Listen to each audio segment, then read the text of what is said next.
Is having a video showreel important? And what do you look for in the video if you're accepting video showreels?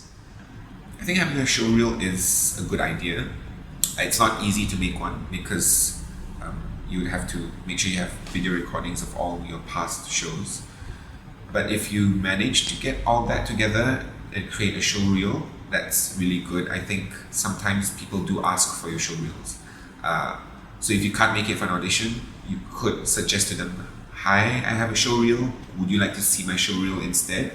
And I think there's no harm in just asking that. If they say no, then it's a no. If they say yes, then at least you have one ready. Sometimes they may ask you for a showreel and you don't want to say, "Sorry, I don't have one." It would be good if you could tell them, "Yeah, I have one and here it is. This is the link to my showreel." I think that's why you should always have one prepared.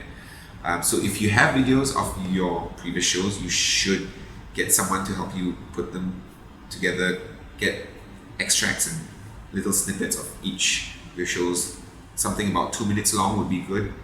I have received showreels when I audition people for shows, and most of the showreels I get them because of cases like this where people cannot attend the audition. Some companies accept showreels, some don't. You just need to ask.